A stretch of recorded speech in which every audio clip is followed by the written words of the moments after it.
Right, a proper brownie needs to be gooey and it needs to have that deep chocolatey, fudgy flavour that coats the top of your mouth when you eat it. Well, we've nailed it then, because this brownie does all that, and we've worked with you guys in Kenwood, so it's egg, dairy and gluten-free. Well, get it in my mouth then.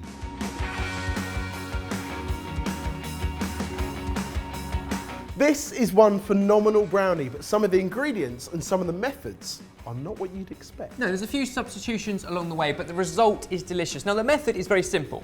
Basically, we're going to take a bunch of ingredients and put them into the food processor with the blade, whiz it up and bake it off. Couldn't be easier. It's the ingredients where things get interesting. Now, we asked you guys for loads of suggestions for, at first, a dairy-free brownie, and these were your suggestions. So, we're going in with quite an unusual ingredient first, black beans. What are you thinking?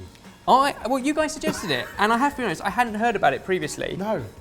But in theory, it works, and having tested it, it definitely Really works. works. Think about it. Cocoa. Yep. They're beans. Yep. Don't worry about it. So this is just a tin of black beans, drained, and they're going into the food processor. So are baked beans.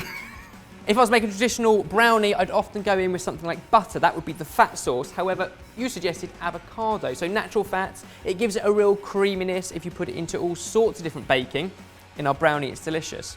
All we want to do is de-stone it, scoop out the flesh, and throw it into our blender.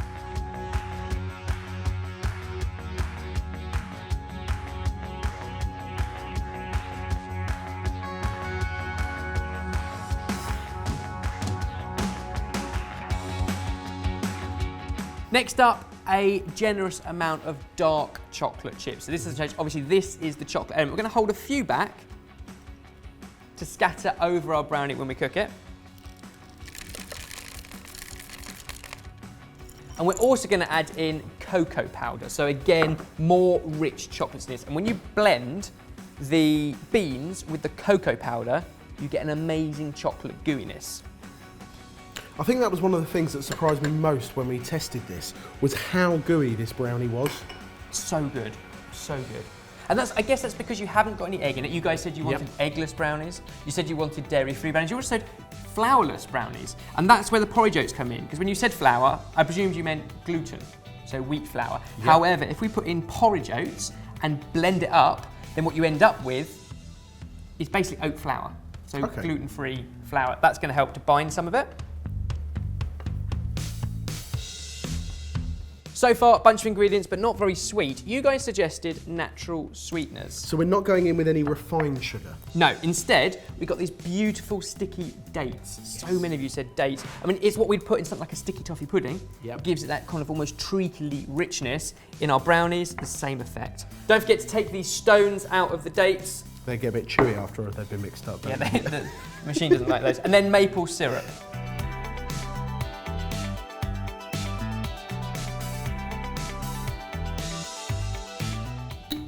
I think when you're making any kind of chocolate brownie, a little bit of vanilla doesn't make it a vanilla flavoured brownie. No. It just brings it all together, a nice sort of rounded flavour. So about a teaspoon of your vanilla extract. Go for the best you can get. The extract is always better than the essence. And finally, baking powder. So a little bit of raising agent. You can see how much this is, like half a teaspoon. Not very much at all. And that's it. Not your average brownie ingredients. No. But trust us, you can get the full recipe down below. It's well worth doing. All we want to do now is blend it up so that the porridge oats become flour, the beans become really gooey, the avocado blitzes into it, all the chocolate chips break down, and you end up with a batter.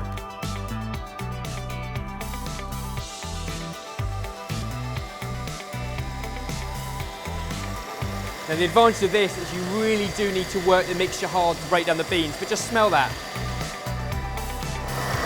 That is the most amazing chocolatey smell ever. So rich.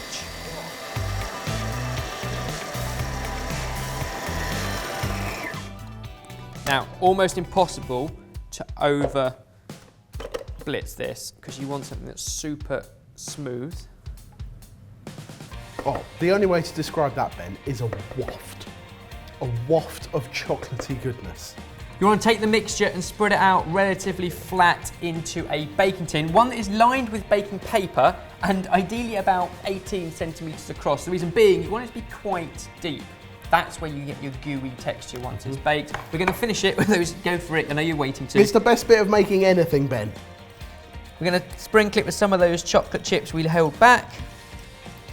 That's so good already and it hasn't been cooked yet. I know, it's brilliant, isn't it? It smells great, tastes great. It's even better when you bake it for 20 minutes at 175 degrees Celsius, and then you do need to let this one cool down fully.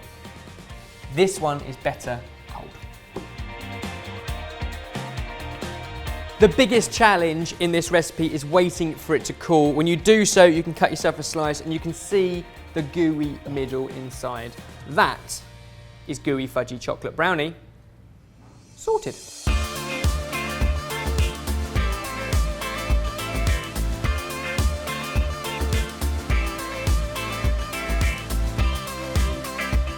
It's gluten-free, it's dairy-free, it's egg-free, all that makes it vegan, and it tastes incredible. If you want the recipe, you can get it down below. It's got beans in it. Beans.